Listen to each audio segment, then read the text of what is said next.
These things happened to me nearly 10 years ago. I lived in a city, but the city was hot in summer. I wanted to see the country. I wanted to walk in the woods and see green trees.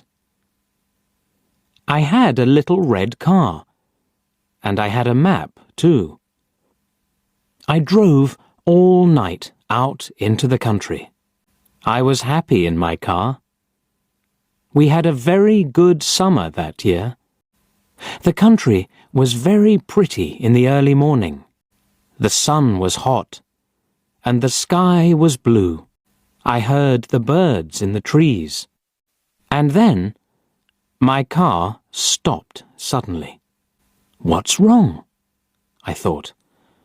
Oh dear, I haven't got any petrol. Now I'll have to walk. I'll have to find a town and buy some petrol. But where am I? I looked at the map. I wasn't near a town. I was lost in the country.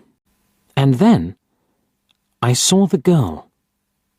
She walked down the road with flowers in her hand. She wore a long dress, and her hair was long too. It was long and black, and it shone in the sun. She was very pretty. I wanted to speak to her, so I got out of the car. "Hello," I said. "I'm lost. Where am I?" She looked afraid, so I spoke quietly. "I haven't got any petrol," I said. "Where can I find some?" Her blue eyes looked at me, and she smiled. She's a very pretty girl, I thought.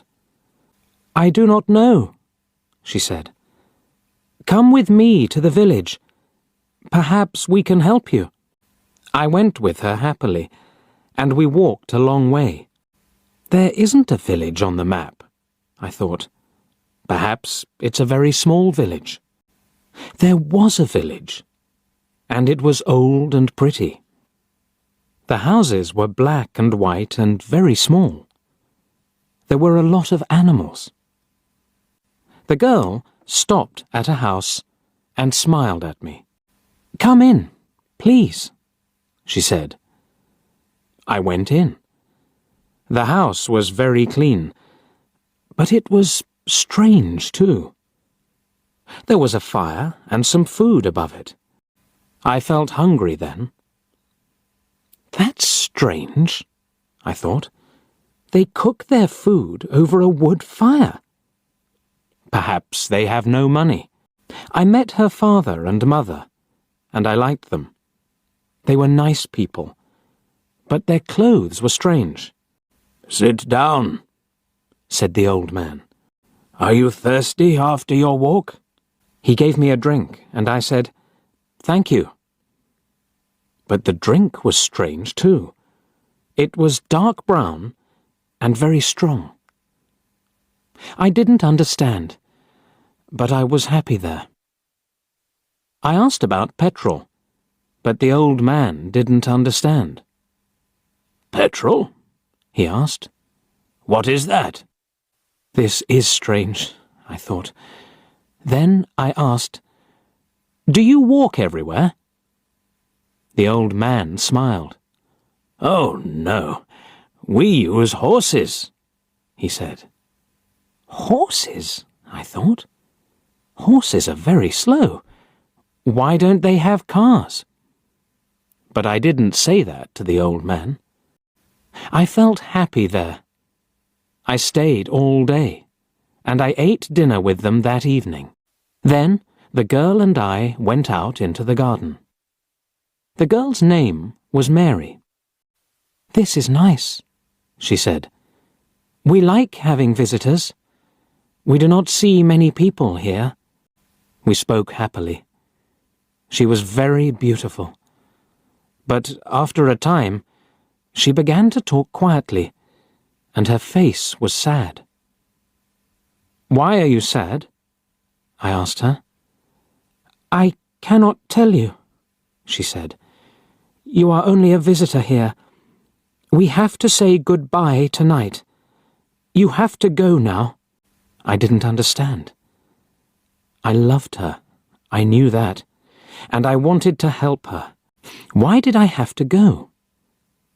But Mary said again, in a sad voice, "You have to go. It is dangerous here."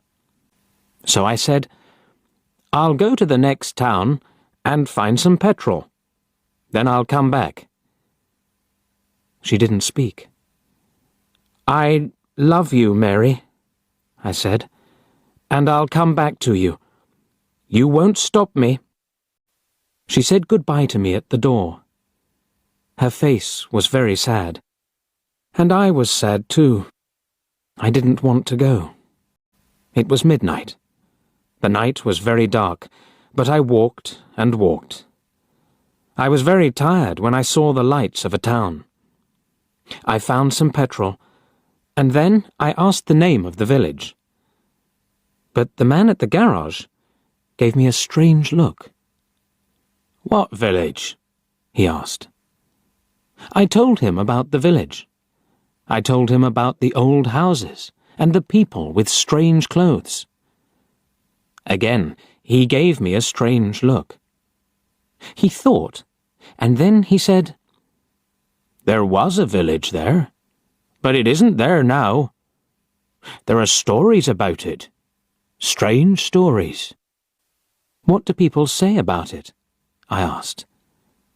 He didn't want to tell me, but then he said, "There was a big fire in the village. Everybody died. There aren't any people or houses there now." "How did it happen?" I asked. "And why?" "Oliver Cromwell killed them," he said. "He was angry with the villagers because they helped the king in the war." I couldn't speak. This isn't right, I thought. That war happened 350 years ago. Then I remembered the strange clothes, the long hair, the food over the fire, and the old houses. And I remembered, too, about the horses. "But I don't understand," I cried. "I saw the people and the village. I spoke to some people there." The man looked quickly at me, and then he spoke. "There's an interesting story about the village.